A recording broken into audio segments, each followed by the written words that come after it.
everybody. This video is about flipped learning. Flipped learning is where we kind of turn the classroom model on its head. And instead of lecturing in front of the class, we put that in the form of a video, and we have the students watch the video at home or in a station.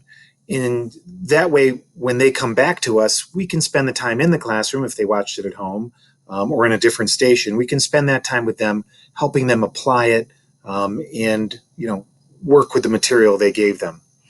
It's a fairly common model now, but let's talk a little bit about what it looks like and talk about putting a flipped lesson together, because we've learned a lot. It's been around for a good 5-6 years now, and I think there's definitely, and I'm talking specifically about Catlin Tucker and the book study that Bronson and I are doing right now. She has a lot to say about the flipped model, and let's take a look. First of all, what is the benefit of having video?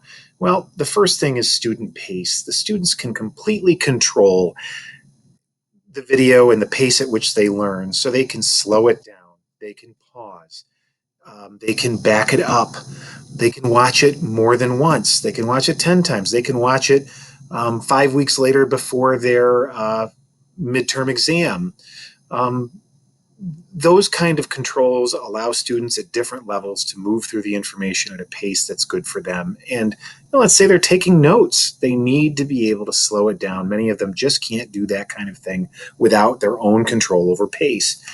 The other part, obviously, is students and parents can access the video anywhere. So with our learning management system, video can be placed in a place where students can get at it when they're at home, when they're with their, half of them watch these things on their phone. Parents who are our allies in teaching and sometimes are reticent to get involved because they just don't know how the teacher teaches or don't understand the material, they can learn alongside their student and help them should they want to. The next one's a huge thing.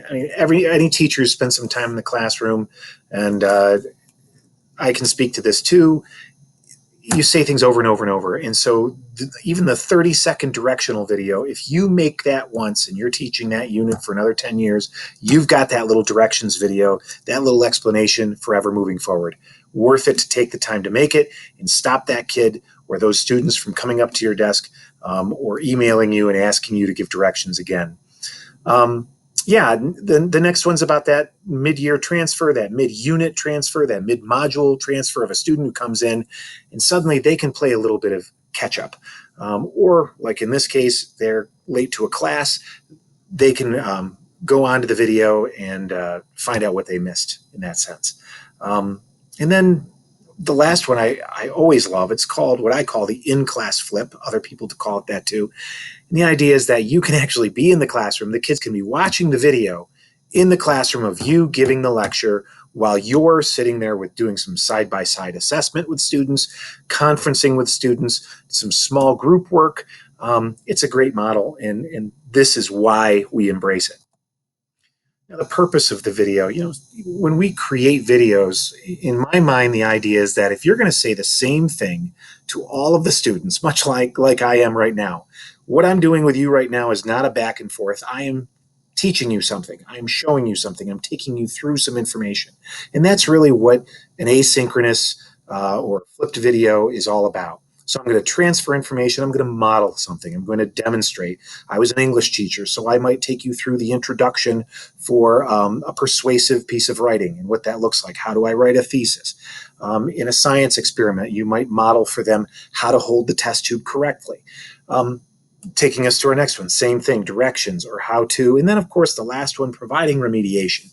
The idea that sometimes a student who needs a little more extra scaffolding, a little more extra support, you might make that 1 or 2 minute video that using our LMS, Schoology, you can send just to him. He gets it and he gets it alone, or she gets it, or a few students get it. No one else even knows, but that video is there for them to fall back on with some extra information and support. So now let's talk a little bit about some of the smaller nitty-gritty items here with flip videos and what makes them successful. I think the first thing I want to hit on is the length of the video. This was a study done in 2014, and it shows that after about, if you look at that second bar from the left, after about 6 minutes, you can see student engagement begins to drop off. I think a lot of times I've heard the saying that 1 minute per grade level. So 6 minutes in sixth grade, 12 minutes in 12th grade. But I think what we're trying to avoid is the 40 minute or the 80 minute. I chose today to give out smaller chunks of video that you guys could kind of look at over time and view over time. And there's a reason for that. Because if I did a 60-minute video or even a 30-minute video, that's challenging for adults and even more challenging for young people. So keep that in mind.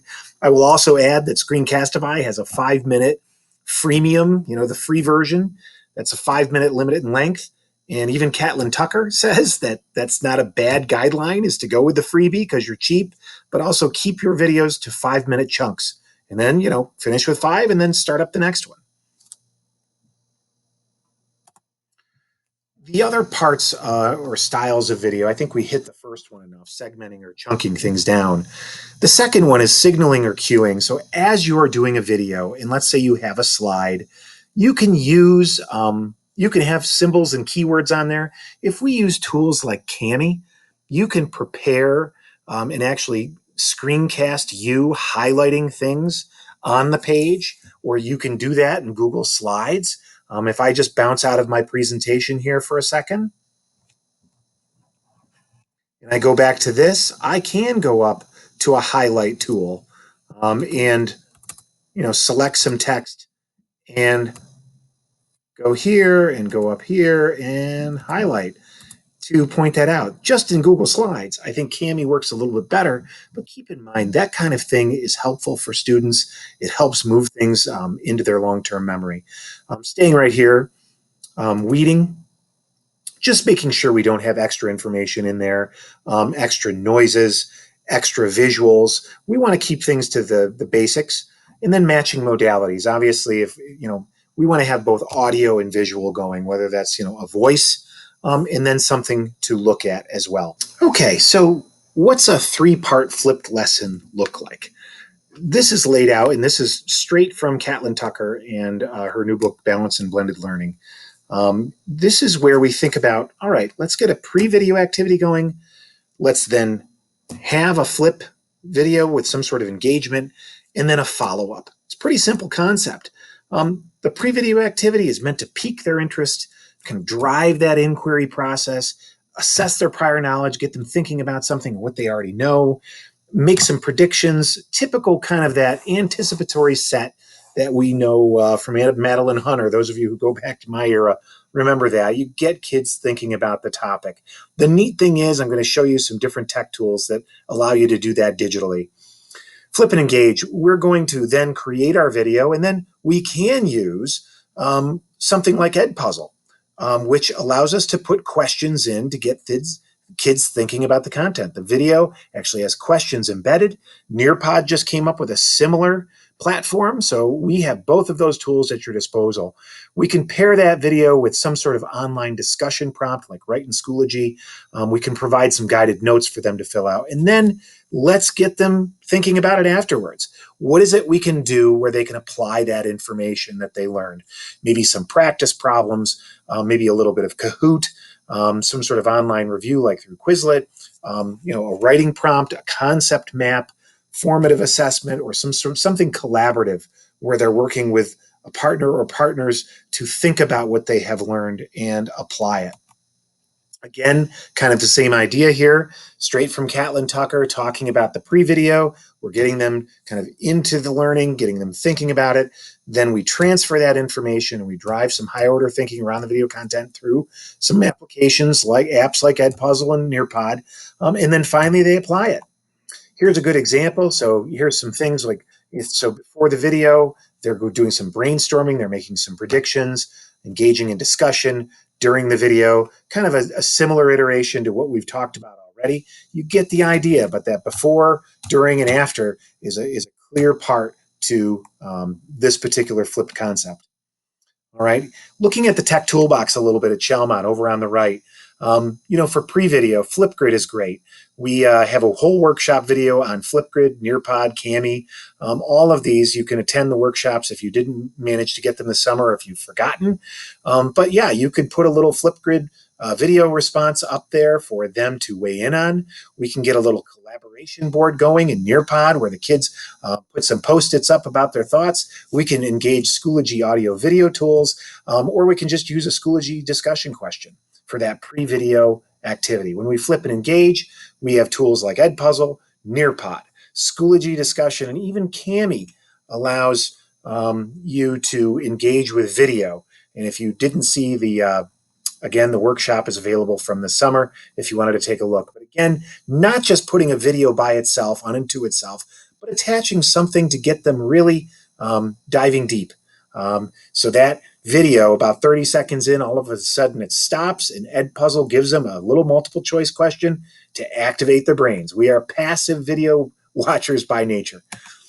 Post video, this is again, looking at our tools here at Chalmont. Google Forms becomes a great way to give them something for them to work through, a Kahoot, anything in Schoology, some sort of digital document through Kami, a Google Drawing where they're doing a concept map or some sketch notes. Canva has a freemium version that you could use that allows them to develop something like that. And of course, anything in that Google suite, that professional set of tools that we can use with students anytime. Here is something I provided in the resource kit. It's just a template straight from Catlin to help you kind of think through that flip video 3-part lesson. All right, so what are you going to do? Step one, you're going to create your content.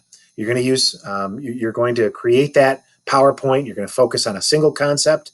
You're going to limit your text, keep it real simple, weed out anything extra, include some examples, add some media, strive for clear, simple, and visually compelling. You're going to add a little animation as this illustrates. So here I'm kind of showing you how you can bring things in by bullet. Certainly reach out to me if you're not sure how to do that. It's very easy in Google Slides. I can just keep tapping away, so inserting arrows, animate bullets, and then finally record that screencast using an app like Screencastify or a similar app. We have WeVideo this year. Kami allows you to do some screencasting. So, and don't strive for perfection. If that dog barks in the background, it just adds some life to that video. If somebody blasts in the door and hollers to you, just keep going. If you forget something, just fix it. You'll notice my video today was far from perfect.